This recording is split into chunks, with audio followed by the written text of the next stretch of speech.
The summer nights in Briar Hollow were stifling, the kind of heat that clung to your skin and made it hard to breathe. For 16-year-old Ben Harper, it was just another long, restless night, the kind he had grown used to on his family's farm. He had spent the evening at his friend Jake's house, playing video games and losing track of time. By the time he realized how late it was, the moon was already high in the sky. Ben decided to take the shortcut home, a narrow dirt road that cut through his family's vast cornfield. It was a path he knew well, having walked it countless times, even after dark. The corn was tall, towering over him, creating a labyrinth world of rustling leaves and deep shadows. Normally, Ben found the sound soothing, but tonight there was something different in the air. Something that made the hairs on the back of his neck stand up. He told himself it was nothing, just his imagination playing tricks on him in the darkness. But as he walked, he couldn't shake the feeling that he was being watched. The night was silent, save for the occasional chirp of a cricket or the distant croak of a frog. But then, just as he was about to reach the turnoff to the farmhouse, he heard it, a faint rustling in the corn. Ben stopped, straining to listen. The sound was subtle, almost lost in the breeze, but there was something unnatural about it, something that didn't belong. He turned, peering into the darkness, but saw nothing, just endless rows of corn stretching into the night. Probably just an animal, he muttered under his breath, trying to calm the unease gnawing at him. But deep down, he knew it wasn't. He knew the sounds of the farm, and this was different, more deliberate, more sinister. He continued walking, but his pace quickened. The farmhouse was in sight now, the porch light glowing dimly through the haze of night. He was almost there, almost safe. But then the rustling came again, louder this time, and closer. Ben's heart raced. He turned, expecting to see nothing once more. This time he wasn't alone. A figure emerged from the corn, tall and shadowy, moving with an eerie, deliberate slowness. The man's face was obscured by the darkness, but Ben could see the glint of something metallic in his hand. A knife. Panic surged through Ben. He turned and ran, sprinting down the path, his footsteps pounding against the dirt. He didn't dare look back. The only thought in his mind was to reach the house, to get to safety. The cornfield seemed to close in around him, stalks rustling wildly as if they were alive, reaching out to slow him down. Ben was fast. The man was faster. He could hear the footsteps gaining on him, the sound of heavy breathing close behind him. The porch was just ahead, only a few steps away.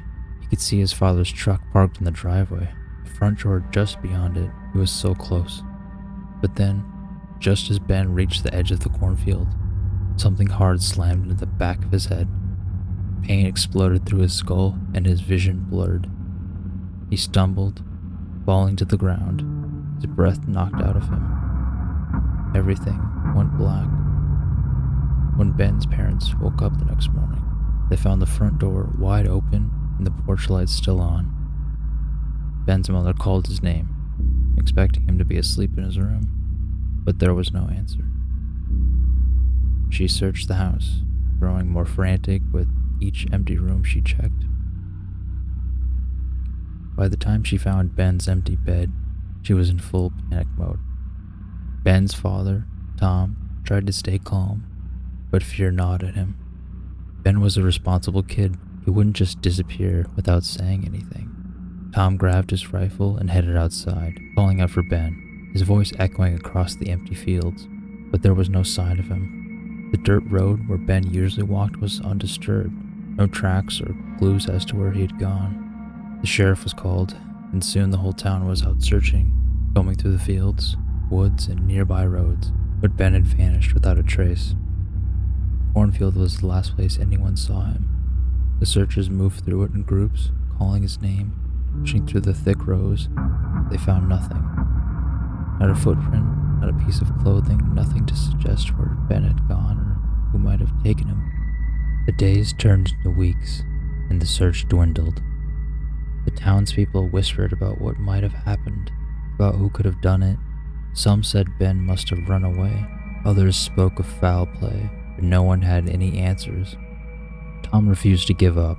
Every night, he sat on the porch with his rifle, staring out at the cornfield, waiting for some sign, some movement that would give him a clue. But the nights were silent.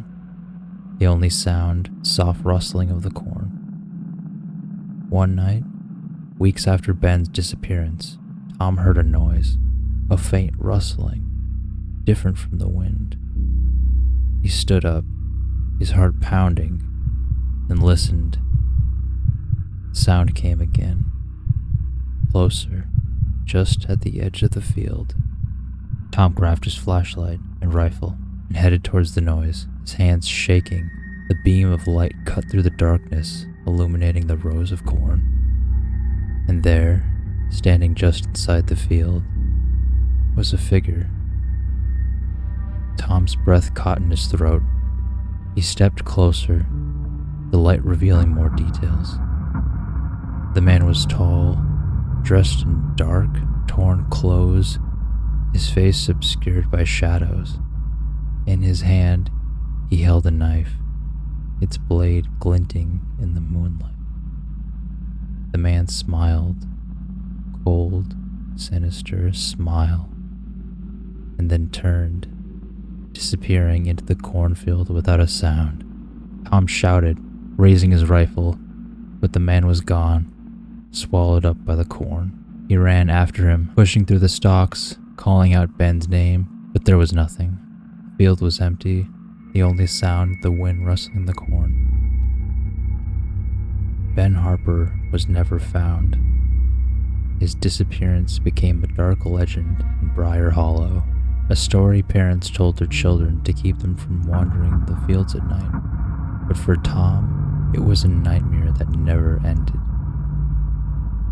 Every night, he sat on the porch, staring out at the cornfield, waiting for the man to return, hoping that somehow he would bring his son back with him. But the man never came back, and the cornfield remained silent